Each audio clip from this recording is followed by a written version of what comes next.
Free mind, you crazy for this. Soulful. It's like our responsibility to make us feel something. You know, to make people feel what we feeling. Hey, yo.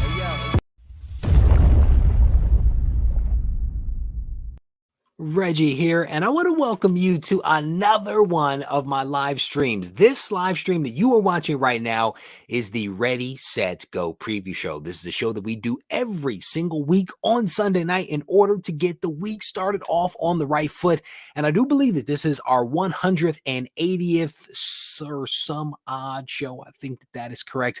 Definitely want to welcome you guys to the live stream. I am trying to play catch up on my weekend as I've spent a considerable amount of time away from the house over the last couple of days doing various things with the family. I spent several hours of time with my parents earlier today at their house. They had a gathering of friends and family, and we went over there and spent a lot of time with them. There were people there that were asking me about GarageCon, which is indeed going down on November 19th of this year. If you are interested in attending, I definitely want to encourage you to stay tuned to the website and also the channel for the pertinent details. But this live stream that we do on Sunday is our attempt to get the week started off on the right foot. And as part of that, we typically talk about some news and current events, things that are top of mind for me and may also be top of mind for you. And as part of that, I give you guys a rundown of some of the content that is going to be coming out from the channel over the course of this week. And there is some good content that is coming out.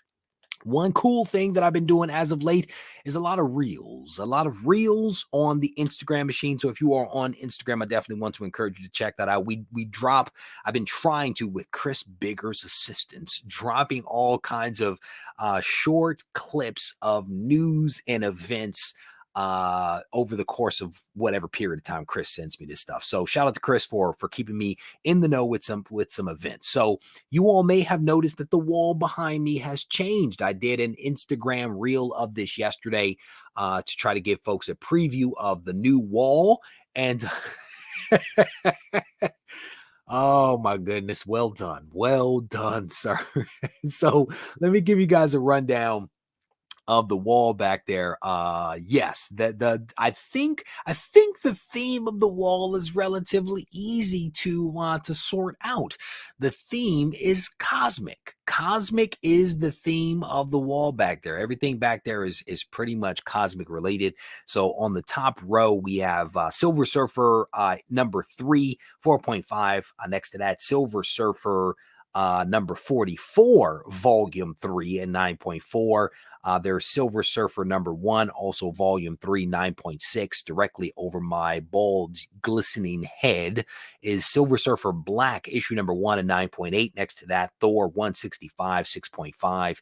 Fantastic Four, issue number 67, 8.5. The really cool book behind the Ready, Set, Go logo there is Iron Man issue number 55. I rescued that comic from a Ziploc bag late at night behind a 7-Eleven. That is where the deal went down for that really awesome book that I sent off and got graded. On the bottom row, we have Strange Tales. I don't even remember what issue that is. 138. I think that's what that says. First Eternity. No, that is a story. 138. First Eternity. Next to that, 158, I do believe, 8.5 of that. 158, yeah, that's right. 8.0 of that book. And then over behind me, kind of sorta, is Supervillains Classics number 1 and 9.8. I actually have 2 copies of that cool book right there. And next to that, there is behind me is Thor 134, the first High Evolutionary, a 6.5, and next to that is the Galactus trilogy, Fantastic Four, 48, 49, and 50. Multiple copies of all of those books. So that is the rundown of what is on the wall behind me. And certainly if you missed anything or want close-up photos of it or video of it, you can check out Instagram because I did release that reel. So man, what did that say? That's a good-looking DC wall. You wish that was a DC wall. Oh man, the wall of cosmic. There you go, man. What do you ever wonder if that guy is still behind that 7-Eleven waiting for you with comics? I'll be honest with you. I continue to do deals off and on with that guy after the 7-Eleven deal. Let me tell you. So I picked up some really awesome books from him. I picked up that Amazing Spider-Man 300 that came back a 9.6. The one that I had triple signed came from that collection. Iron Man 55 came from that collection. I picked up some really awesome books from that guy. The quality of what he had diminished greatly after I went through that initial collection. So there wasn't much to do, honestly, with him after that. But we stayed in touch for probably a year and a half or something like that. Late night shopping behind the 7-Eleven. It was, man, you guys know I've done some deals, man. You know it. What a great place to get comics, get fresh books, and a Slurpee. That's what's it was going down, man. It was going down. Reggie knows a guy who knows a guy, man. You need to know a guy. I'll tell you that. If you want to get some good books, man, you need friends out there that will look out for you. So speaking of friends, I got something for you guys. I have Thundercats issue number 1, a 9.2 with white pages. I am giving this book away. This book will be given away as part of the Swoldier supply box for this month, along with a bunch of other IG comic store exclusive variants. Like we have some, one of 400, one of 600 books that are going to be included in this month's Swoldier supply box. You can sign up at regiecollects.com, and you may also have a chance to win this book right here, Thundercats issue number 1, 9.2 with white pages. Shout out to all those people that are part of the Swoldier supply box. Let me give you guys a rundown of some of the content that is going to be coming out from the channel this week. We have the podcast that is going to be dropping on Monday. My brother will be taking care of that. We have a blog post from Doug Bratton that has been written by him, that was instigated by some folks that he was on a live stream recently. That both the podcast and the blog post will be released on Monday at 10 a.m. The blog post will be on regiecollects.com, and the podcast will be released on your favorite podcasting platform. It doesn't matter which one it is. If you search for Regie Collects, you will find potentially as many as 150 episodes of the podcast. Over the course of this week, we're going to do Comics Today on Wednesday, so don't forget about that. I am going to release some cool videos this week. And one, I'm going to be showing off some really awesome comics from my collection. So I hope you guys will tune in for that. I'm going to also be running down the best Jim Lee books, period. If you are a Jim Lee fan, I'm going to show you the books that you need to have in your collection if you consider yourself to be a fan of Jim Lee, or if you just want a really awesome collection that is comprised of Jim Lee books. We're going to run that down. And then I'm also going to run down some books that are missing, from my collection. So some really cool stuff that's going to be coming out this week. And like I said, on Wednesday, we'll be doing the Comics Today show. All right. There you go. You cannot go wrong. You cannot go wrong with some Jim Lee Batman, because he is indeed the GOAT. Anyone sending any books off for the Peach Momoko signing? That is a question that's come out there. Let me see. I'm scrolling. What is that? Doug Brown is a stand-up guy. Just don't say his name 3 times later. You know what's funny? My buddy sent me this Instagram clip, and it was a guy that was in the bathroom. He yelled, and I guess his wife comes into the bathroom. She gets into the bathroom. He says Candyman 3 times into the mirror, bumps her, slams the door behind her, and then starts flicking the light. My buddy was like, that is a fast way to end a relationship. No doubt about it. Fat Dad Comics is shouting out Batman 608. Here's the thing is I'm going to run down what I think are some of the greatest Jim Lee comics, right? And the question will be, how close does my list compare to your list when you think about Jim Lee books? That is going to be the question. What am I missing? What do you think should be included?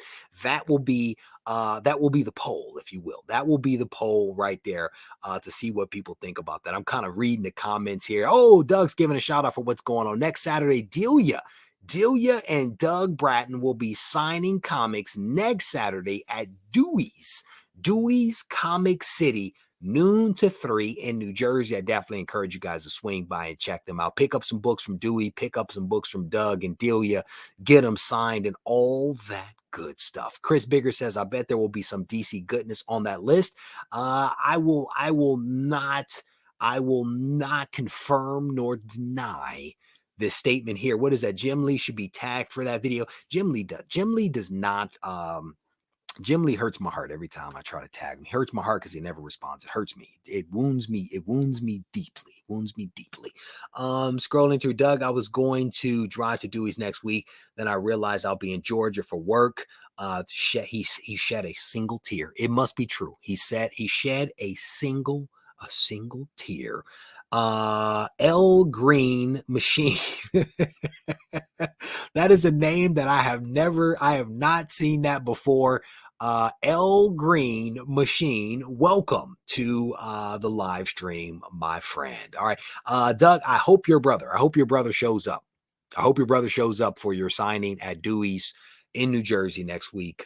Your brother can be a little fickle, so we shall see. We shall see what happens with that. I wish you luck if he does indeed show up. He may heckle you. So let me do some stuff real quick. So I covered this the other day, and again, shout out Chris Bigger for keeping me in the loop with news. There are a couple of you guys that send me news. Dave Bratton sends me news. Mark Andrews sends me news, and Chris Bigger, and I'm very thankful that you guys send this stuff to me because it allows me to know what is happening in the world of comics. But this is something that I covered the other day. DC Fandom is canceled this year, says Warner Brothers. This was some news that broke a couple of days ago, and as I mentioned, I covered it on the Instagram reel. The virtual fan convention Fandome won't be taking place this year. Originally launched in 2020, Fandom was a virtual convention that covered DC content consisting of comics, TV shows, and movies, with stars and creators holding virtual panels to discuss their many projects. Fandom has also served as the first place fans could see trailers of the Batman starring Rob Pattinson, the Suicide Squad Kill the Justice League game, Zack Snyder, blah, blah, blah. Unfortunately, Warner Brothers Discovery has canceled this year's Fandom, according to Popverse. Comicbook.com also confirmed the latest update as well. So, a long story short, they have basically decided to cancel Fandom because of the return of live conventions. Conventions, as you all know, has always been the conduit through which publishers have released information to fans, right? They have these events at the cons. They release all kinds of news there. It's a big draw. And so with the pandemic, they weren't having cons. And so they created Fandom in order to reach the masses. Now that in-person cons are back, they are switching back to that format as a way to release information. They did a lot of stuff at San Diego Comic-Con, and I have a feeling that they'll be doing some other things at cons coming up. When I shared this news on Instagram a few days ago, a lot of people felt that this was a huge mistake, partly for this reason right here. The first DC Fandom took place 2 years ago on August 22nd, 2000, with an 8-hour live stream event that earned a combined 150 million views. 150 million views. And so that is part of the pushback that people have been commenting, like, hey, through this virtual event, you literally can reach millions of people around the world and deliver information directly to them. By going in reverse, you now have limited people's ability to access some of this information. Folks view it as being a mistake, and I am curious. I'm curious what you guys think about that. I'm just salty about Doom Patrol getting canceled. That was the most comic accurate show I've seen, says the assassin. DC equals DC cancels, says Liger Style. They're canceling everything. What do they have to talk about, says Kevin Pitts. Brother, they are trying to save, I think he's trying to cut $3 billion. $3 billion is what David, the CEO of Warner Brothers Discovery, is trying to cut back on. I'm scrolling through. They should just do a comic run on that. It could be kind of like DC Deceased, except it's their canceled content. Well done. They should just have a live stream with the new CEO of Warner Brothers presenting projects and saying that's canceled for 2.5 hours. Says Philtastic. It's brutal. Brutal, brother. I'm scrolling through some of the comments here. DC is cancel culture. DC does have anyone in their PR department that has a clue that they're doing, says Mark. What about last year's fandom?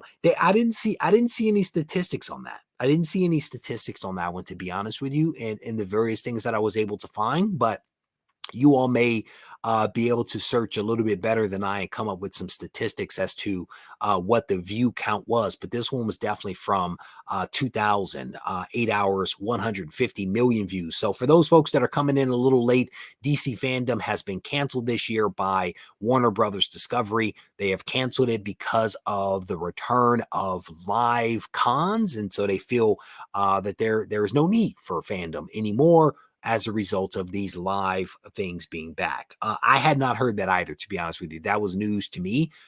Doom Patrol, I watched probably the first season. I thought it was pretty good. I was not a Doom Patrol fan, but the show was pretty fun. So scrolling through some of the comments here, Chris Bigger, I'm still available for when this new DC guy fails.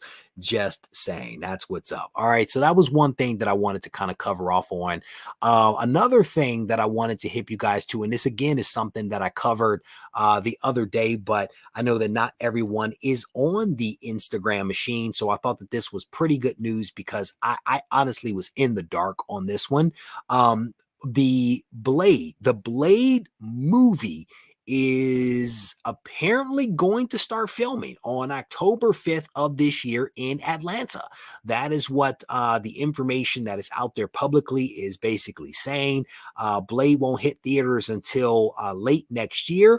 But they are going to start filming, I do believe, on the 5th of October. That is primary filming.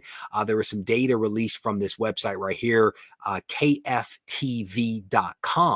They basically had a bunch of dates, not just for Blade, but for some other movies as well. So I thought that that was pretty good news that they are actually going to make this magic happen. As the filming on the movie has been delayed more than once. Originally, things were set to get cracking. Oh my goodness, you know you are not reading mainstream stuff when they use the word Kraken. Kraken in September of 2001, then July of 2022. And then at San Diego, we heard that it was going to be October, and now we're getting a definitive date of October 5th for them to film. And I think the filming will go through the end of January. And then I do believe that the movie is scheduled to be released in November of 23.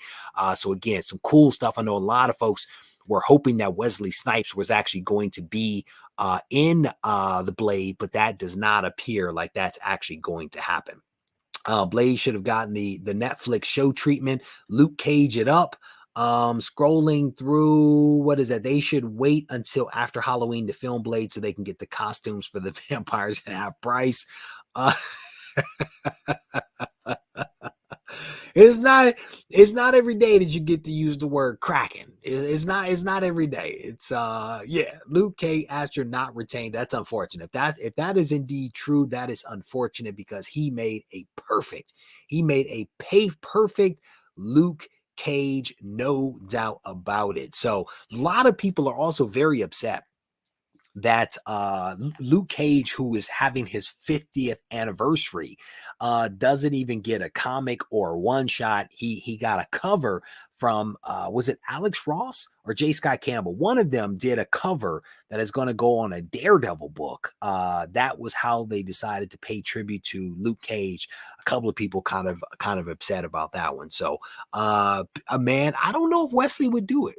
I don't know if Wesley would do a cameo. It may depend upon his, his tax situation. I know he was digging himself out of a little bit of a hole there, so I don't know if he would do a cameo. I really don't know if his ego would allow him to do that. There you go. Some people are like, can we at least get a one shot, if not a new series? I mean, we basically get a cover on a book that has nothing to do with Luke Cage. I do believe that Black don't crack. Go on, say it. Black just Tina's like, maybe my first appearance of Blade will go up. There you go. He may be out of tax trouble. He may not care anymore. It may just be straight up ego now at this point. It may be a secret, and they do put a cameo Wesley. You never know. I think that a lot of people are like, at least do a cameo. If he can't be in it, at least let him do a cameo. So again, it may be on him. The last time that I saw some public statements from Wesley Snipes on this Blade thing, he was basically saying that Marvel Studios had not spoken to him, but he was, of course, indeed interested. Now, what's really interesting about this Blade here is that we saw this announcement a couple of years ago. And what's interesting is that this article puts it out there basically saying that they had not had any plans to create this movie at the time that they made the announcement. I guess they made the announcement because the actor had an interest in playing Blade, and Kevin Feige had an interest in doing something with Blade, and they made the announcement. But if you think about it, that was a couple of years ago, and I think during this time they've been working on a script and all that other kind of stuff. At least, again, that is what this article kind of puts out there. And I always get Ali's name wrong. I had to repeat it several times when I released this on Instagram earlier, trying to get his name correct, and I will probably butcher it, so I'm not going to try to say it, but it says originally announced as Blade way back in Comic-Con 2019. At that point, there was no director, no writer, or supporting cast in place. And in fact, it seems like the movie was greenlit because Kevin Feige and the actor Ali had a mutual interest in working together. So that was basically, again, what this article on the direct.com was saying. That's part of the reason why we've not really seen or heard much about Blade, is because they had no actual plan. Despite the rampant speculation, Blade will, in fact, not receive an R rating. That is something that a lot of folks seem to be upset about. They wanted to have an R rating the same way that they want Deadpool to have an R rating, but we shall see. This may end up disappointing some, given the character's often violent and scary nature, but the MCU has definitely shown a capacity to nevertheless contain some fairly heavy violence in its projects. So I know a lot of folks, again, want to see this movie have a darker edge to it, especially if you think about some of the other stuff that I've been speaking about recently with Thor and the director taking a step away from the next Thor movie. Hits the theaters November 3rd, 2023. So they will basically have from the end of January until November 3rd to get this movie together, if they indeed do start filming October 5th all the way through January 28th. I do believe that those are the dates that I saw mentioned on the website. So I will tell you, this is a movie I am interested in seeing. I also started rewatching Hellraiser last night. Hellraiser, the very first movie, man, such a the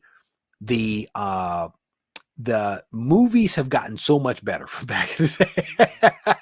They have gotten so much better back in the day. But I started watching this movie late last night, and after a while, the movie ended up watching me. But I will revisit it tonight because I love some Hellraiser. So if only Michael Jai White would do a superhero role. We need him in the MCU.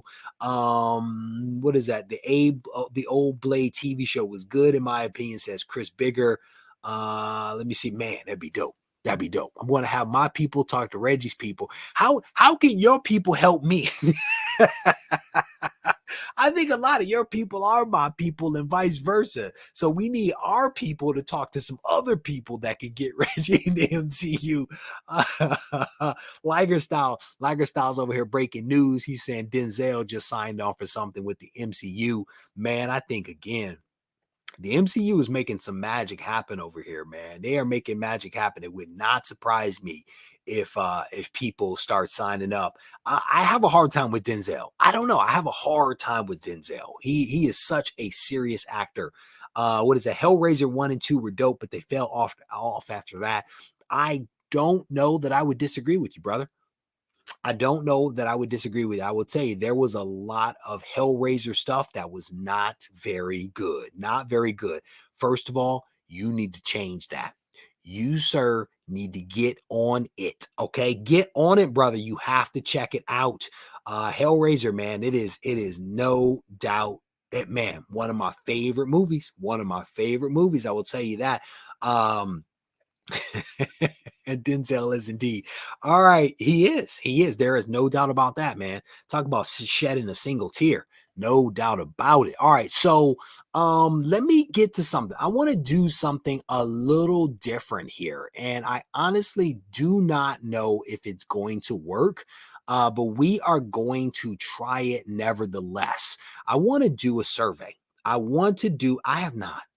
I heard when I put up the video the other day about the new Hellraiser, because they're rebooting Hellraiser, and that's part of what prompted me to start watching the new one again. There's a female Hellraiser this time around. But I had a guy that commented that he actually has been picking up on the sly Hellraiser books. I've never purchased one. I've never picked up one. I don't even think I have any in the 100K collection that I've seen. But I want to do a survey. And I don't know if this survey is going to work, but there is a link that I just posted up. And it is a survey about the very next topic that I want to get into. And it's this question as to whether Marvel slash DC, I'm sorry, Marvel slash Disney should buy DC. And I've seen a lot of comments about this. I've seen a lot of people saying that Disney should just buy DC. They should sell out. Warner Brothers should just license out or sell DC Comics, that Disney should buy it. Marvel should buy it. I don't know what people think about that, but I just put up a link and it's a survey. So if you guys can click on that link, if you have that ability, I would be interested in hearing your thoughts on that short survey. And I don't know if I'm going to be able to see the results real time. So I may have to circle back with you guys, because I wanted to do this a couple of weeks ago and I was unable to find a platform that would allow me to do it. And then I remembered a platform, but I didn't have a chance to play around with it a great deal earlier today. So if you guys can do that, I will try to find a way to share out the results if I'm unable to share them with you all now during the live stream. So, looks like 8 responses. 8 responses have actually come in. So this thing may act. Nope, that's not telling me what I need to know. Not telling me the results, but it's telling me 8 results have actually come in. So let me go ahead and dig into this thing real quick. But it's really this question as to whether Disney, Marvel should buy DC. And believe it or not, once upon a time, this almost happened. It almost happened. Let me see if I can share my screen here, where Marvel almost bought DC, and DC basically almost became an imprint of Marvel Comics. And this was an article that I found on newsarama.com. Imagine a version of reality where Batman was one of the Marvel Universe's secret superhero society, the Illuminati, or where Superman is a leader of the Avengers and Marvel Comics. As far-fetched and almost as impossible as these ideas feel in today's corporate comic book climate, in some branching timelines of the real world multiverse, those almost inconceivable ideas have come to fruition. Because of the real world, our world, Marvel Comics almost bought the publishing rights to DC and all of its characters back in 1980, and that would have basically made DC Universe a Marvel Comics imprint. And again, this is kind of sort of hard to believe, but it is true. If you go all the way back, DC was really the dominant player. DC was the dominant player, and at one point, DC's basically distributed Marvel Comics, right? They distributed comics for Marvel. And now, you know, over the last several decades, it's been basically Marvel that's been the lead dog in a lot of respects. I think DC has had a few moments here and there where they've actually sold more than Marvel, but by and large, this has been Marvel's world almost since the 60s. So I'm trying to find the passage here. This article talks a little bit about the DC explosion, where, you know, they started expanding the number of titles. They called it the DC explosion. I'd never heard of this concept before this article, but then it goes on to say that after a period of time, they actually had an implosion and reduced the overall number of titles that they were releasing. It says by the 80s, DC comic sales had sunk lower and lower, while Marvel was reaching another heyday of big sales and major mainstream attention. And it says, as such, in 1984, Bill Sarnoff, the Time Warner executive who had initially purchased DC in the 70s under Warner Brothers' parent company, reached out to Jim Shooter to inquire whether Marvel Comics would be interested in licensing all of DC characters, titles, and properties for publication. Here's the thing, with Warner Brothers retaining the film and TV rights for the characters. One thing I've always said is I didn't think that they would ever sell off their IP, because IP is valuable, right? I felt like they would never sell it. And this idea of bifurcating the IP by licensing out all of the IP to someone for print while retaining the film and TV rights, that just doesn't compute. That doesn't compute to me in the present day. Maybe it made sense back in the 80s, but that idea of bifurcating the rights just does not compute with me. And it says that's quite a turnaround for Marvel's early days, using DC's parent company, National, as a distributor for its superhero comics.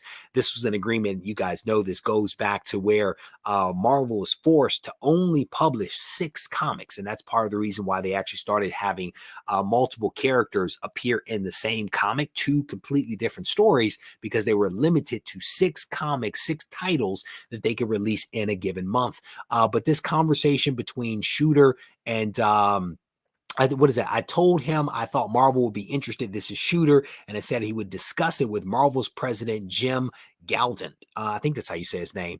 It says, however, according to Shooter, Galton initially balked at the idea, not entirely understanding the value of characters such as Superman, Batman, Wonder Woman, and the Justice League. Shocking the arrogance of them. He says, Shooter says, trying not to sound too crazy, I explained that they were great characters and that the DC editorial team were frankly doing a pretty poor job with them. This was from something that Shooter wrote up in 2011, and he says, and that we could do a lot better, that we being Marvel.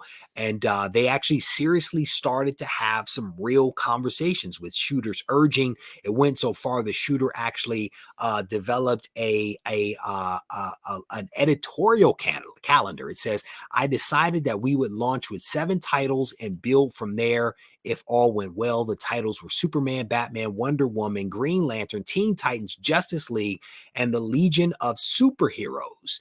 And again, this thing was going down a very good path. A Shooter felt like they could sell 39 million comics in the first 2 years, bringing in about $3.5 million. Now, here's the thing.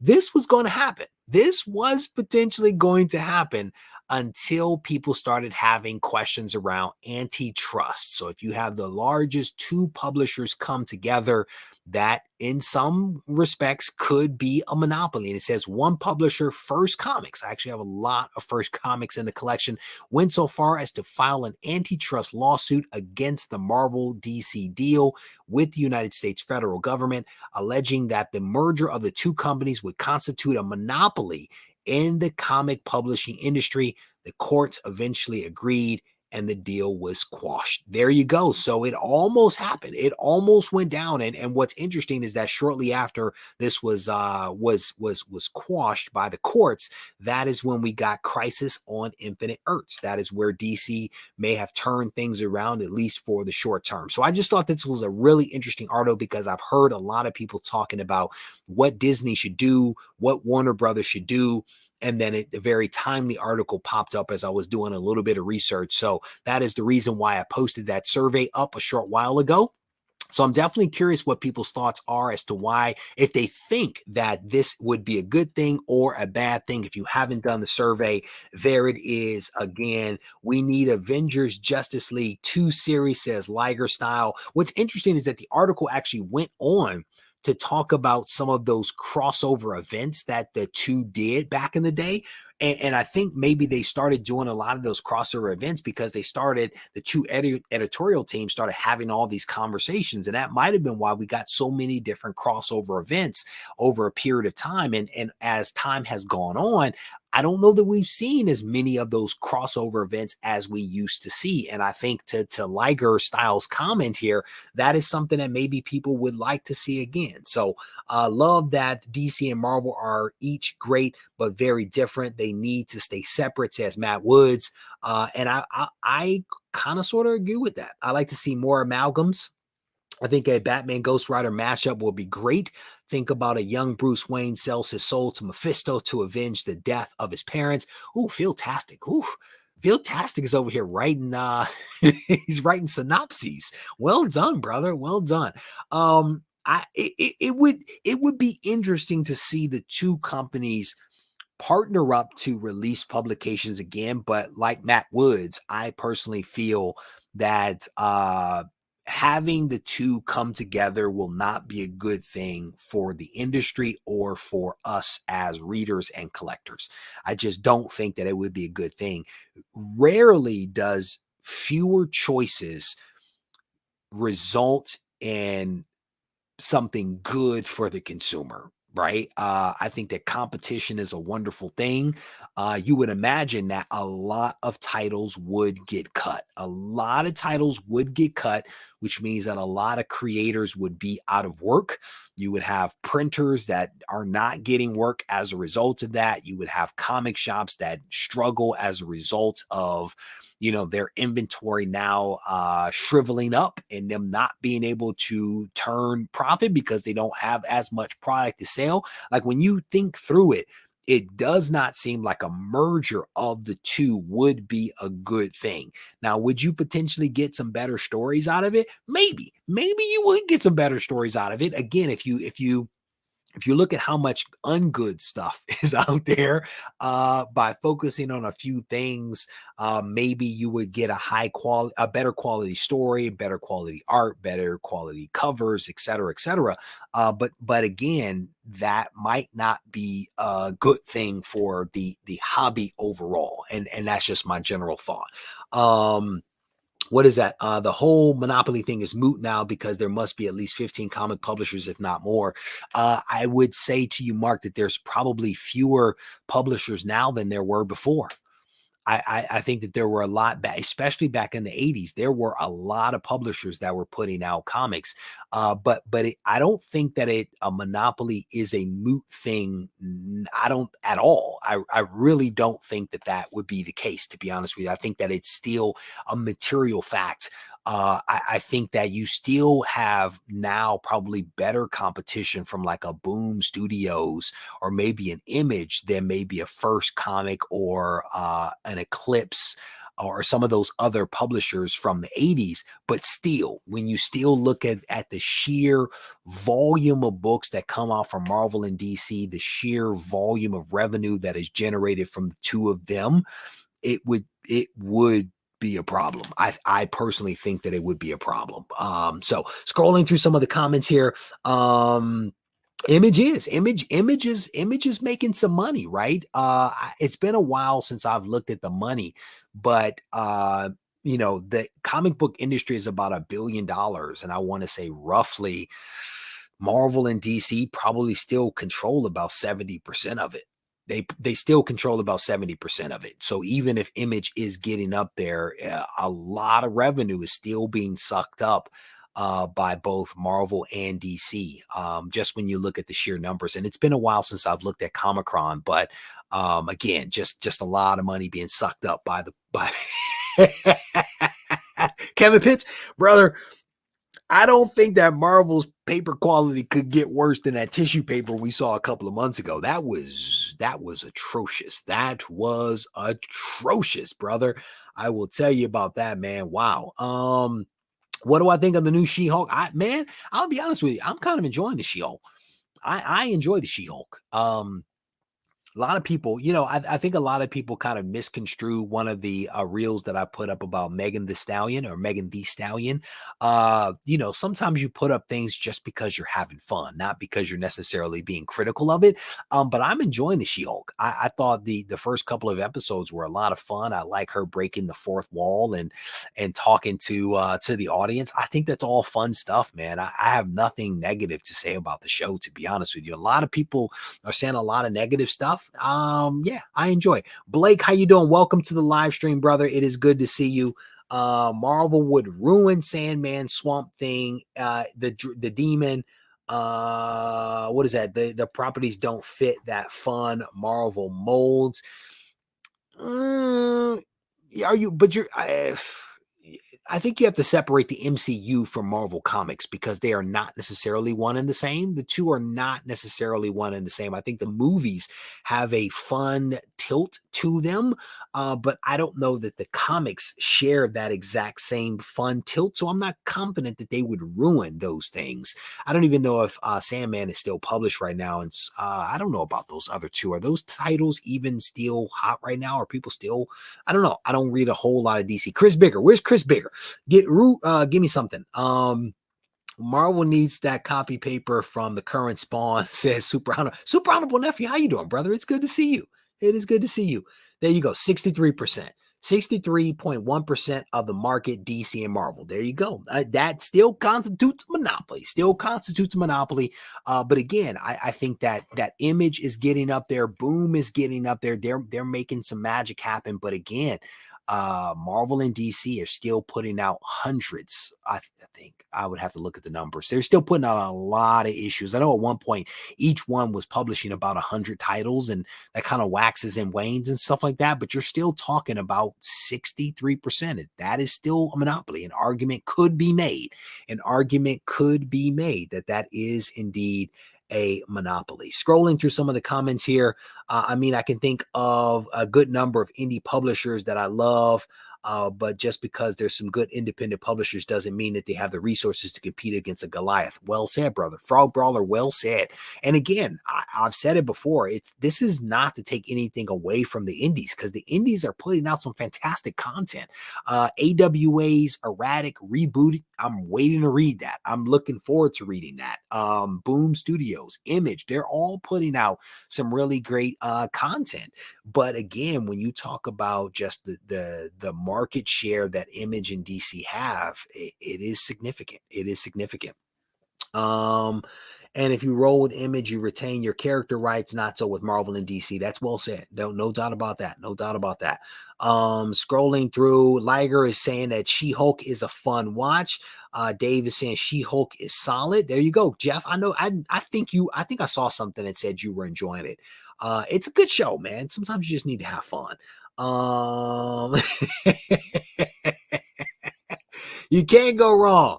DC's best stories don't connect with a larger universe, so tough to fit in an always connected MCU, says Doug Bratton. Scrolling through, there you go. Anything you can watch with the wife, man, is a good thing, no doubt about it. Kevin's getting on the board saying that She-Hulk started off too goofy for my liking, but I love episode 3, so I'm on board now, says Frog Brawler. She-Hulk is not bad, although kind of silly in places. It's what I expected, and I'm enjoying it, says Super Honorable Nephew. Well, Boar, how you doing, brother? It is good to see you. Scrolling through, I'm way behind on the comics here. I'm way behind. 30% of Phil Tastic says 30% of the 63% that is Marvel and DC of the current market is variance. Well done. Well done. Well done.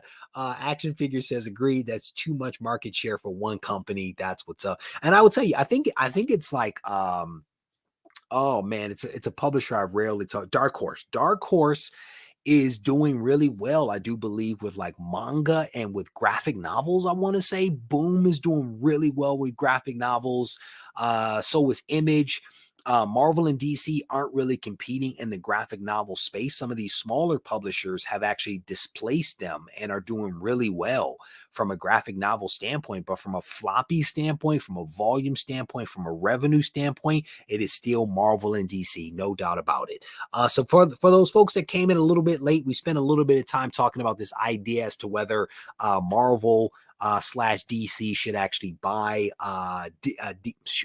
whether Disney and Marvel should actually buy DC. And I personally am against it, but I am curious what people's thoughts are. I just put up a survey link. Hopefully I spelled everything correctly in that survey. So if you guys want to comment on that one, let me see if I can refresh my screen, because I don't know if I'm going to be able to get the results.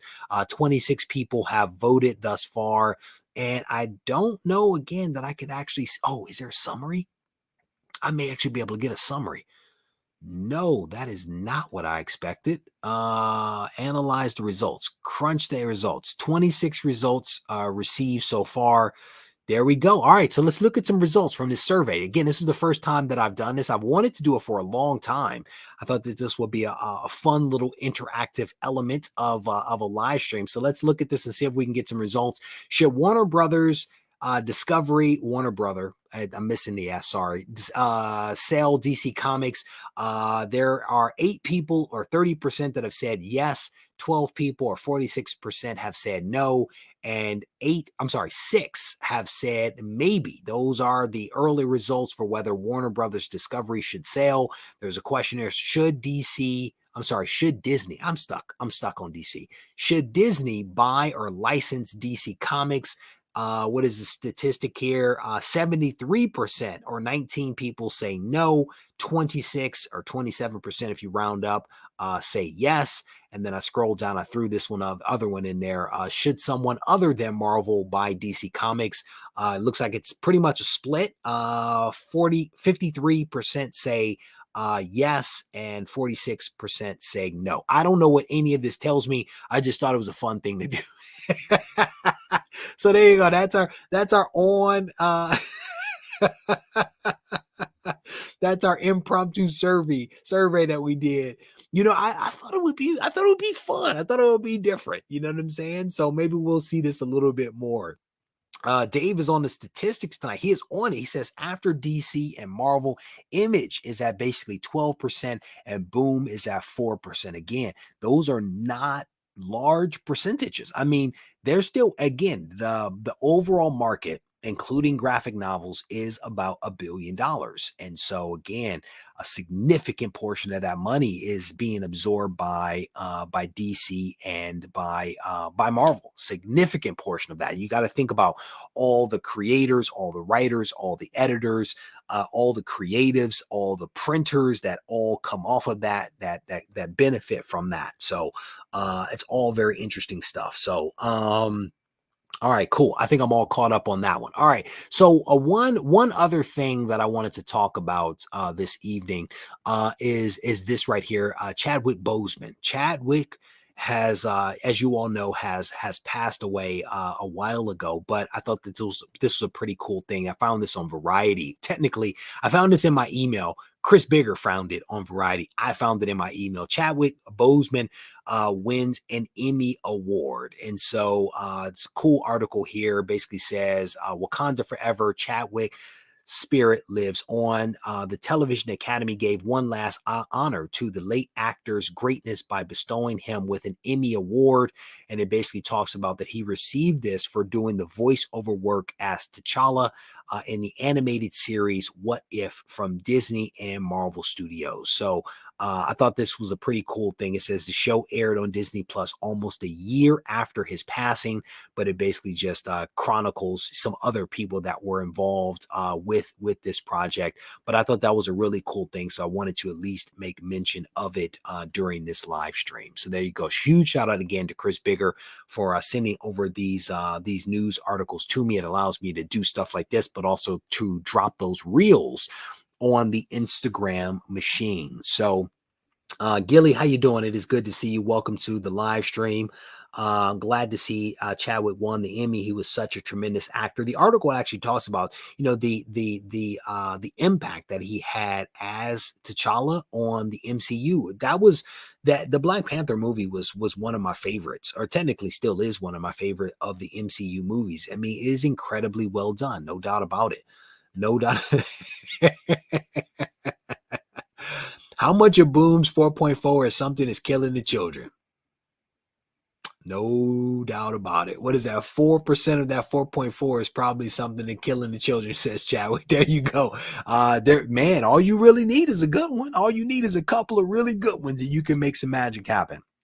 Let me give you guys a rundown of some of the content that is going to be coming out from the channel this week. I'm going to show a video in which I highlight some books that are missing from my collection. I'm also going to show some mega grails that are part of my collection. I'm also going to run down some of the best Jim Lee books out there. If you consider yourself a Jim Lee fan, I am going to show you the must-have books that you need to have in your collection.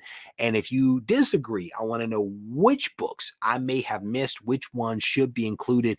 That is some of the pre-recorded content that will be released this week. In addition, we're going to be doing Comics Today on Wednesday. I'm also going to be releasing 2 additional pieces of content. The podcast will be coming out on Monday at 10 a.m. and a blog post from Doug Bratton will be coming out on Monday at 10 a.m. The podcast will be available on your preferred podcasting platform. Just search Regie Collects. The blog post will be available on regiecollects.com along with a ton of other content. And while you're there, consider signing up for the Swoldier Supply Box. We're going to be giving away this book right here to one lucky subscriber of the Swoldier Supply Box. It is Thundercats issue number 1, a 9.2 with white pages. This is one copy that came out of the 100K collection. There will probably be a photo or something like that in the box that goes out. If you are the winner, you will get that photo or whatever it is that I include in there. You send me a message on email, and I will send the slab out to you. You can actually sign up at regiecollects.com. One important thing to remember is that a healthy amount of what you pay for with the Swoldier Supply Box actually covers shipping. And so to some parts of the country, shipping can be as much as $12 to $13. So you want to take that into account when you think about what am I getting versus what am I paying. A chunk of that is actually to cover the more than 2 pounds of shipping that has to be incurred whenever I ship things out. To that point of shipping, we had a little bit of a shipping snafu with isolation. There were a lot of international orders that were sent back to me. I showed up at the post office, and because they know me, they were like, a bunch of your packages came back. We investigated it, and basically what happened is somehow or another, the label that was printed off out of my program was not printed correctly. And the shipping company got in touch with the United States Postal Service. There was a glitch in the United States Postal Service platform that resulted in the labels not being printed correctly, which resulted in all these packages coming back to me. I had to incur some additional costs to redo the postage, and fingers crossed we'll be getting reimbursed from the shipping company because the glitch was identified. So fingers crossed on that. Long story short, if you order internationally, Canada, Australia, the UK, your packages hopefully will be going out after the holiday. Because of the holiday here in the US, things are going to be a little bit delayed, but that is why your packages never showed up. And so Again, a lot of Canadian packages bounce back to me. Fingers crossed that this next shipment actually reaches its destination. I checked all the labels. They all look correct. Fingers crossed that magic gets made. Yes, it is annoying. It really is annoying. I will tell you that. And it also amounted to over $200 in additional shipping costs. So I'm definitely not happy about that. Love the clear backing. Yeah, man, those are cool, man. Though they are not cheap. That's what's important. Like, I do put some good stuff in there, and the bags and boards are not cheap products. You get a mount in your box every single month. Those things are also not cheap at all either. So there you go. I use most of my clear backing boards for my my bad. Bro, I was so mad. Because all of a sudden it was sporadically. I'm getting these messages, Reggie, my package isn't being delivered. It's being returned to you. I'm like, what is going on? Like, I make mistakes, but I'm like, what is going on? Get to the post office, and she's like, here you go.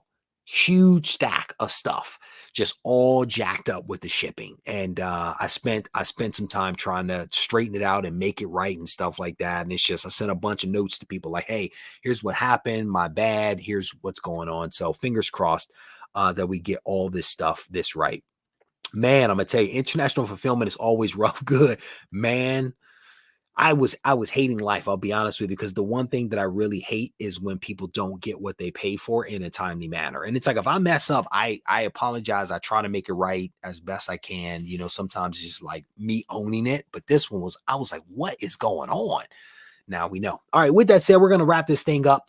I want to thank you all for hanging out with me just a little bit on this Sunday night. A lot of really great content that's going to be coming out from the channel this week. I hope that you guys will tune in. And again, if you're on Instagram, make sure you're following me on Instagram, because we're releasing all kinds of little news snippets throughout the day. And I've got a couple that I'll be releasing probably tomorrow morning. But again, you guys can find me there at Regie Collects. All right. With that said, we're going to wrap this up. As always, if you need me, you can find me on Instagram. That is definitely the easiest way to get a hold of me. There you go. Have a good night. My body ate itself until it found its passion. They got fat while we starved, but it's power in fasting. Until I turn to ashes, I remain stoic through my rap heroics. I painted 10,000 poems, then I drank the potion of poetry and motion. I started choking, it was potent. My throat chakra downloaded, knowledge hungry. I was embarrassed I could ask my parents for money when I had a full tummy. So I asked for wisdom, better than crypto, sweeter than honey. I don't take it for granted, I don't wear capes and